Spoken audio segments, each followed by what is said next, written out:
en el refugio. En esta serie celebramos al Miami-Dade College por preservarla y celebrar su centenario y su continuidad como museo de aquel faro que guió el camino de tantos refugiados cubanos.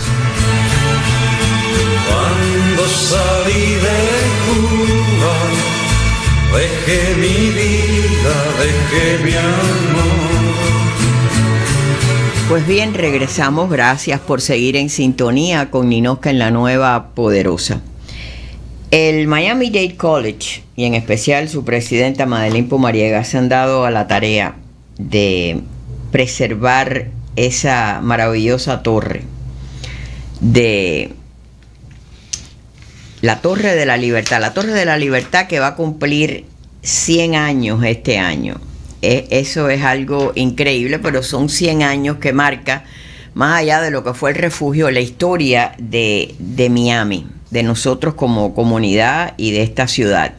Tengo en línea a María Carla Chicuen. Ella es directora ejecutiva de Asuntos Culturales del Miami-Dade College, para que nos hable de lo que va a ser esta serie que vamos a dedicar cada martes a la historia de la Torre de la Libertad. Y vamos a hablar de muchas cosas, por supuesto, de cuándo se hizo, de su arquitectura. Vamos a tener un historiador, pero yo creo que lo más hermoso de todo esto van a ser las voces del exilio que ellos han estado recopilando ya por meses para darle vida a lo que sucedió dentro de esta torre, que gran parte del tiempo que estuvo ahí pues sirvió como el conocido y famoso refugio. Así que gracias, María Carla, por estar con nosotros.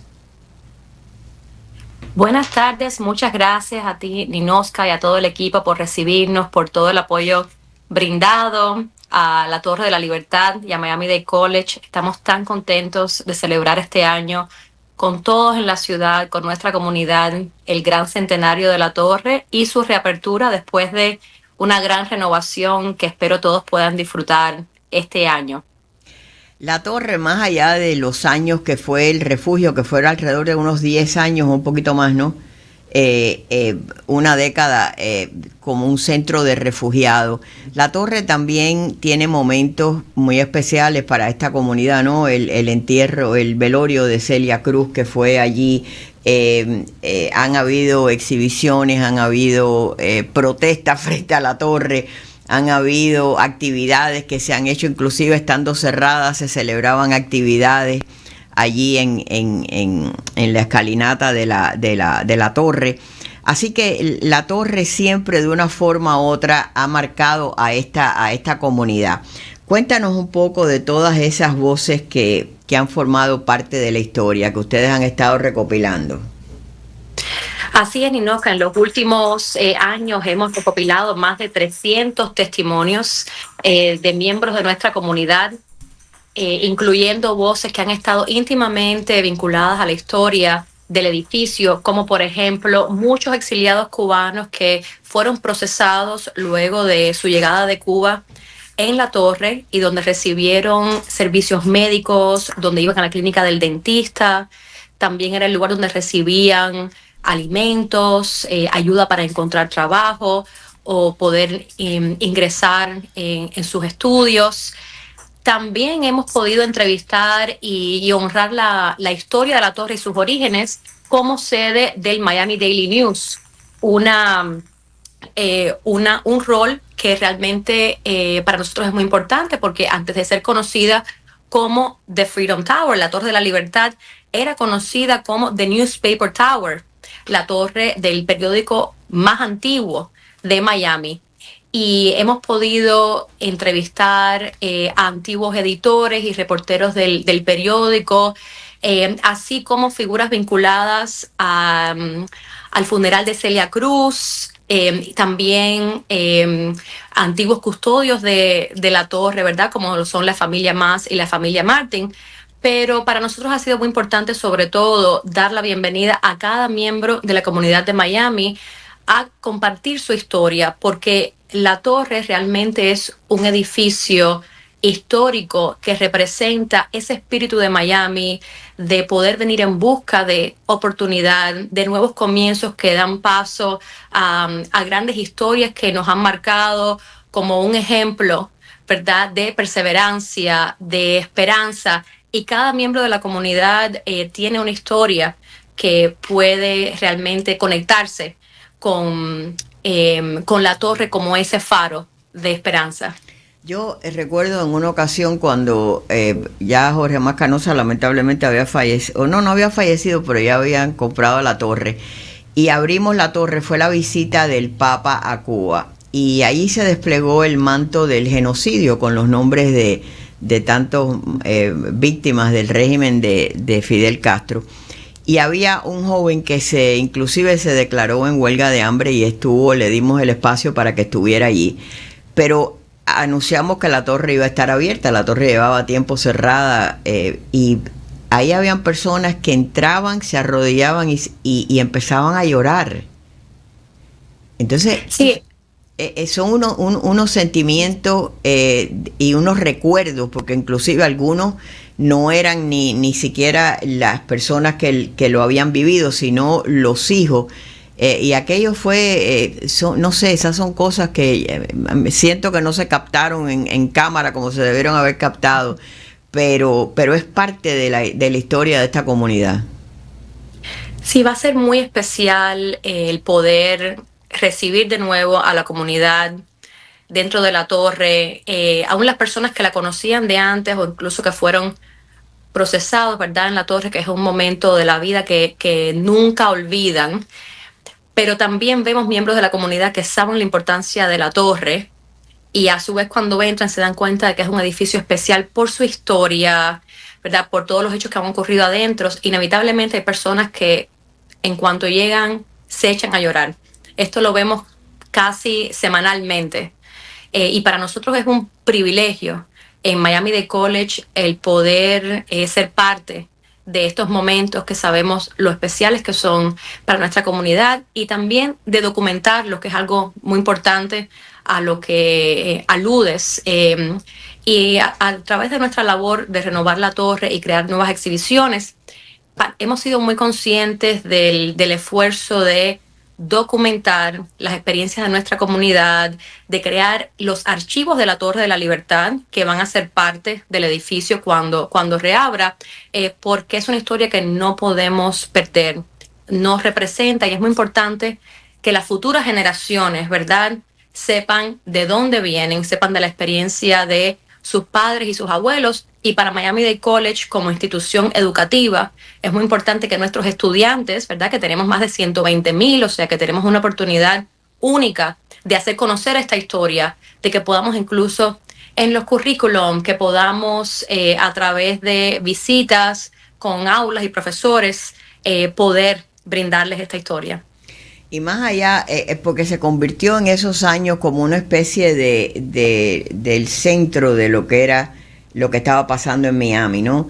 Ahí lo mismo estaban los médicos que le dieron la oportunidad, no podían trabajar aquí, pero los dejaban atender a los refugiados que llegaban, enfermeros, personas que el trabajo que consiguieron fue procesar allí a muchas de estas personas a través de las agencias, que muchas eran católicas, otras protestantes, pero agencias religiosas que procesaban a las personas.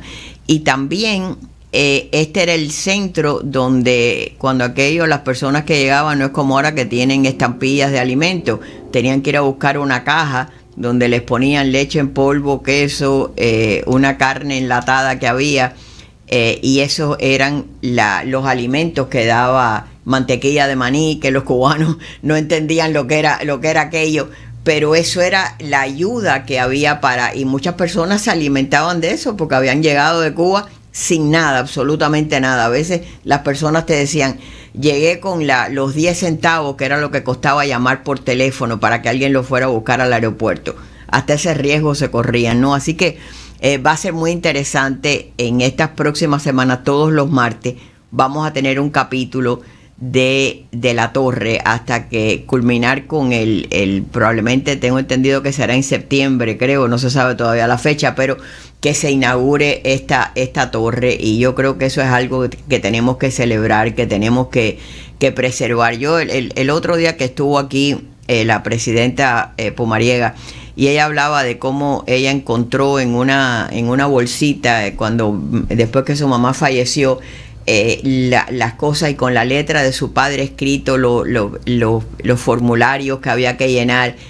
O sea, es tan una parte tan integral de la historia del cubano, que es la que no se puede perder. Y no se puede perder porque lamentablemente no ha sido escrita debidamente ni por los enemigos, y muchas veces tampoco por los supuestos amigos. Así que creo que esto va a aclarar muchas cosas.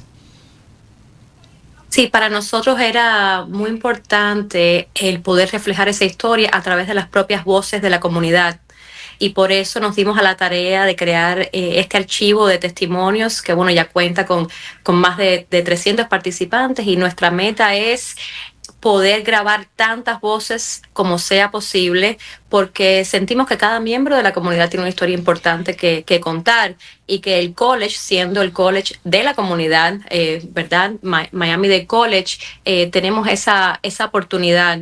Y hemos sido también muy afortunados de poder contar con la colaboración de otras instituciones en la comunidad, como el Museo de Bahía de Cochinos, la Operación Pedro Pan, el Cuban Heritage Collection de la Universidad de Miami, el Cuban Museum también, porque nos han dado la oportunidad de contar con sus documentos también, sus materiales de archivo, y entre todos hemos podido, yo creo, llegar incluso a más personas. Así que va a ser algo muy bonito cuando reabramos la torre, y todos están invitados a visitarnos. Carla, y se me ocurre que durante toda esta semana, cuando las personas escuchen, habrá muchas personas que tienen historias que contar que no las han contado.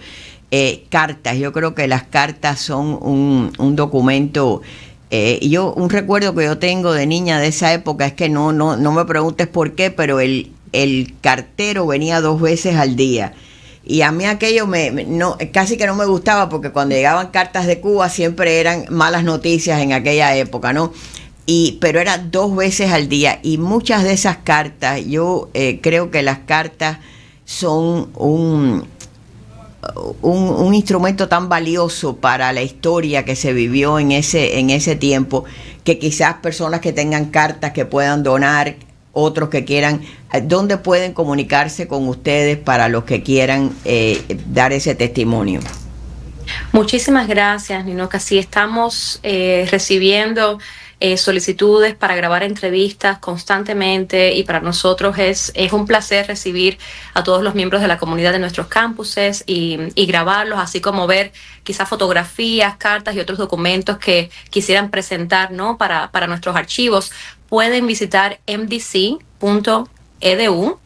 Freedom Tower, y ahí van a poder encontrar toda la información sobre la renovación, la reapertura de la torre, parte de su historia, y van a poder buscar toda nuestra información de contacto, email, teléfono, y también en las redes sociales. Estamos muy presentes. Bueno, y si no, pues que se comuniquen con nosotros, y con mucho gusto los pondremos en contacto con ustedes. Pero de nuevo, esa es una historia que estoy segura que todavía quedan tantas historias, por ahí fotografías tal vez, eso no se puede permitir que se pierda, no se puede permitir que no quede esa historia. El paso, y pienso 100 años, de aquí a 100 años, en los próximos 100 años de la torre, que no se olvide los primeros pasos de los cubanos aquí en Tierras de Libertad. Así que te agradezco mucho, María Carla Chicuen. Ella es directora ejecutiva de Asuntos Culturales en el Miami-Dade College, por ser parte de esto, por colaborar con nosotros para hacer esta serie, que es una serie de darle espacio a esas voces de la Torre de la Libertad. Gracias por estar con nosotros. Gracias a ti, Ninoca. Gracias a todo el equipo, y bueno, los esperamos a todos en la reapertura y el centenario de la Torre de la Libertad. Y aquí, bueno, pues todos los martes ya saben que a las 2 de la tarde pues va a haber un capítulo de las voces de la Torre de la Libertad. Gracias por estar con nosotros. Muchas gracias. Bueno, pues ahí tienen ustedes. Todos los martes ya saben que vamos a tener ese segmento. Si alguno de ustedes tiene algún documento, tiene alguna fotografía, tiene alguna carta o tiene una memoria, un recuerdo que quiera compartir, pues ellos se lo van a grabar y va a quedar como historia permanente de lo que fue la Torre de la Libertad, de lo que fue el refugio. Así que no dejen pasar esto por alto, porque después pues mueren las personas, no cuentan lo que vivieron. Pero también, si usted no necesariamente tiene que haberlo vivido, si usted tiene un familiar y se recuerda de una de las historias que le hizo, compártala para que sea parte de las voces de la Torre de la Libertad. Nos vamos a una breve pausa. Ustedes no muevan la sintonía, que regresamos.